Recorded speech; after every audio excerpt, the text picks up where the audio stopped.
What are the 7 wonders of the ancient world? Part 2.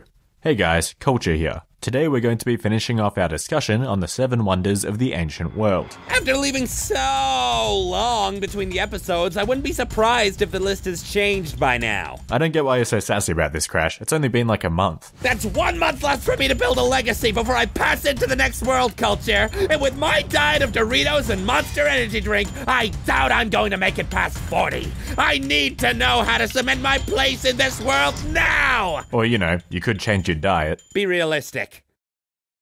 Okay, well listen up for some ideas. The Hanging Gardens of Babylon were a series of tiered terraces, each with a rooftop garden. Many of the plants would cascade down the walls of these terraces, giving the illusion of a lush green mountain in the middle of the arid kingdom of Babylon, like an oasis in the middle of the desert. It's these overhanging plants that give the garden their name, rather than the gardens literally being suspended above the ground. The theory goes that King Nebuchadnezzar II built these gardens around 600 BC to replicate the scenery of Media, the land his wife Amytis was from. Damn! That's certainly the most extravagant gift I've ever heard of a husband giving his wife. I bet that night in a bunch of whoever and his wife christened those terraces. More like the banging gardens of Babylon. Am I right? Yes, very good, Crash. However, it's possible that just like your chance of meeting a girl, these gardens never existed at all. Wow!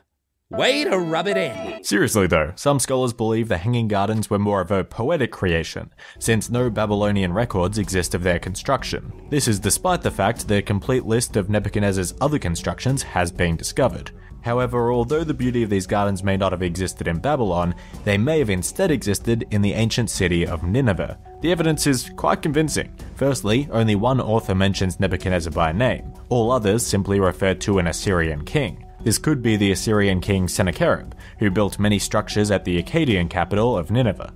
Secondly, Sennacherib's grandson Assurbanipal created a sculpted wall panel featuring a lush garden and connected aqueduct. Finally, Sennacherib spoke extensively about how his garden was irrigated and the pumps that made this feat possible. Certainly there was a garden at Nineveh. We have the archaeological evidence of aqueducts inscribed in Sennacherib's name to prove it.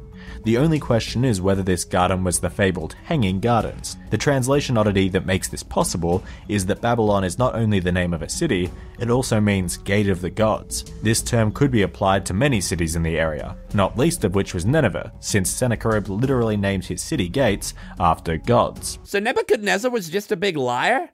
Possibly. Or for political reasons, the gardens might have just been ascribed to him. So once again, the lesson is, if you deceive other people and take credit for their work, then history will remember you. No. You're missing the point. People remember the beauty of the gardens and the genius of the people who created the water systems necessary to sustain such an extravagant paradise. If you want to be remembered, then you should create something like that. I don't know. Seems easier to sit back and let some sucker do all the work for me. The statue of Zeus at Olympia is exactly what it sounds like, a big old statue of the Greek god Zeus placed in the temple of Zeus in Olympia. It was built in 432 BC by the sculptor Phidias, who had previously earned respect for his work on part of the Parthenon. At 13 meters or 43 feet tall, the statue almost touched the roof of the temple, causing the historian Strabo to remark that if Zeus moved to stand up, he would unroof the temple. To give you an idea of scale, this statue is more than double the height of the statue of Abraham Lincoln at the Lincoln Memorial. But don't worry, George Washington. Your monument is still way bigger than both of their statues put together. I know how insecure you must have been about the size of your monument. Sadly, the statue was burnt down sometime in the 5th century AD, and the only images we have of it are indentations on coins. The statue of Zeus was a thing of beauty. Zeus's body and beard were crafted out of ivory, with his robe made of gold. In his left hand he held a scepter upon which perched an eagle, and in his right hand he held a statue of Nike, the Greek goddess of victory. Nike was an appropriate choice since the statue of Zeus was built in the altar neighbouring the stadiums used for the Olympic Games. Zeus sat upon a throne hewn from gold, ebony and ivory, and inlaid with precious stones. Because the air was so damp in Olympia, the statue was constantly coated in olive oil to protect the ivory. This olive oil was kept in a reservoir at the bottom of the statue, creating a reflecting pool type effect that only served to further magnify Zeus's image. Or maybe that protecting the ivory thing was a load of hooey and they really just wanted to oil up the rippling muscles of their Greek god to show off how built he was. His jacked arms, his bulging thighs, not to mention his glutes. Crash, stop daydreaming. Though speaking of vaguely homoerotic sentiments, it was said that Phidias carved the image of Pantarchus, the winner of the boys' wrestling event at that year's Olympic Games, into the base of the statue. He also carved Pantarchus is beautiful into Zeus's pinky. See, Pantarchus was Phidias's Eromenos, which means, well, maybe you should look that up yourself if you're really interested. Great, so another way to immortalize myself is to let some famous artists use me as their muse. I wonder if Damien Hirst will include my name in one of his works if I let him. Alright, enough of that. Let's get some different ideas. The mausoleum at Halicarnassus was a tomb built for the ruler of Halicarnassus, Mausolus. You might have already pieced together that this tomb was so grand and revered that the name of its entombed ruler became the eponym for all above-ground tombs, now called mausoleums. Despite being a native to the region of Caria, Mausolus loved Greek art and architecture, and spent much of his life trying to craft Halicarnassus into an epicenter for Greek culture. In this vein, Mausolus wished his tomb to mix the styles of Greek, Lycian, and Egyptian structures.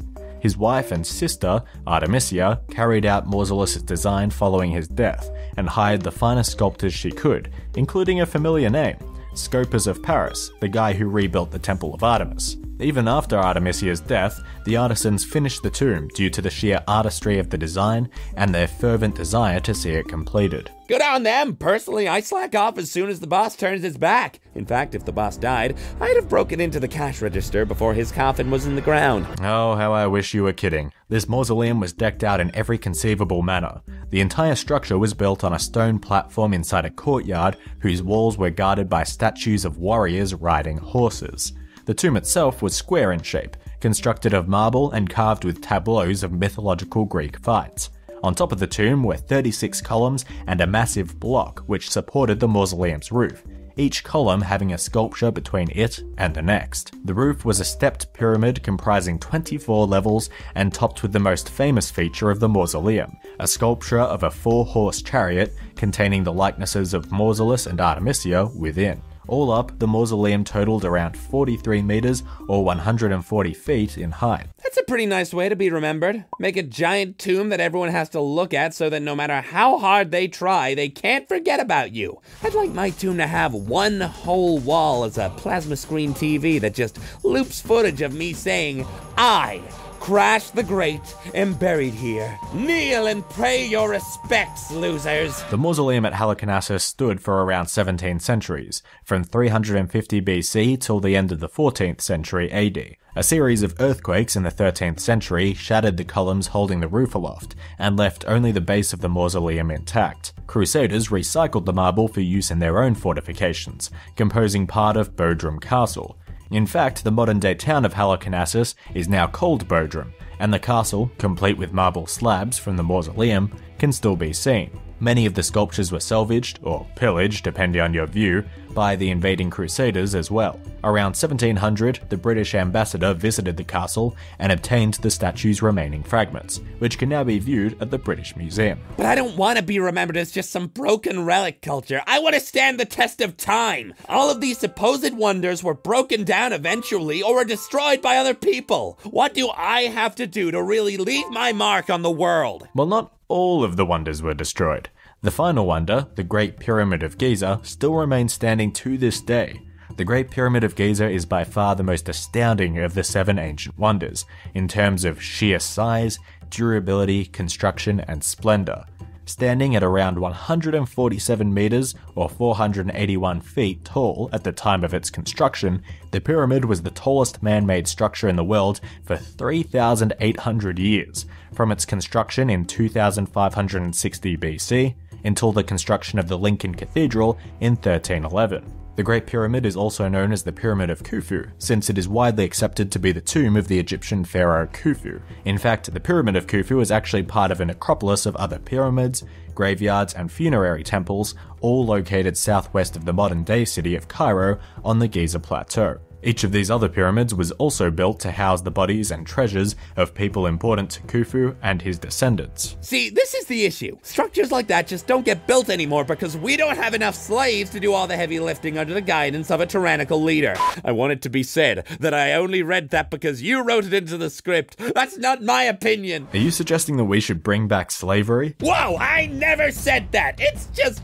you know, everything has its pros and cons. Crash, shut up before you dig yourself into an even bigger hole. Besides, contrary to popular belief, the pyramids weren't built by Hebrew slaves. This myth comes from the Book of Exodus and has its own political motivations. Are you saying the Bible isn't the absolute truth?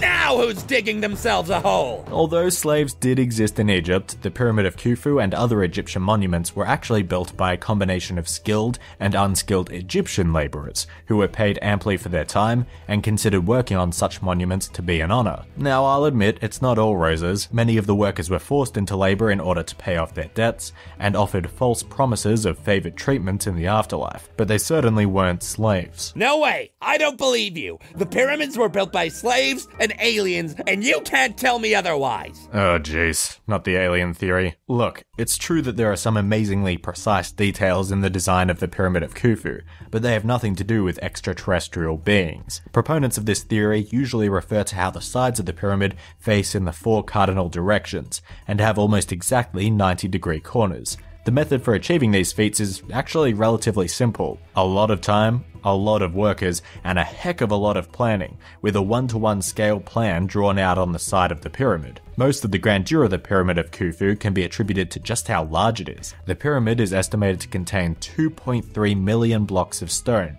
each weighing on average 2.75 US tons, or almost 2,500 kilos. The Pyramid of Khufu may be awe-inspiring now, but the exterior of the pyramid was even grander in ancient times, originally being covered with a smooth exterior of limestone and topped with a pyramidion made of gold. Under the beating Egyptian sun, the Pyramid of Khufu would have shone from miles away. Yeah, enough about that. What about the gleaming treasure inside? I can't even begin to imagine all the moolah locked up in that musty old cone. By the time the Arab Caliph Abdullah Al-Ma'mun entered the Pyramid of Khufu in 800 AD, the pyramid had already been stripped bare. The Queen's Chamber and Grand Gallery were both empty, and the King's Chamber only contained an open, empty sarcophagus. Grave robbers had most likely already entered and pillaged the tomb long before Al-Ma'mun had arrived, and probably even before Herodotus wrote about the pyramid in the 5th century BC. How depressing. So even the last remaining wonder of the world has been stripped of all its finery and laid bare.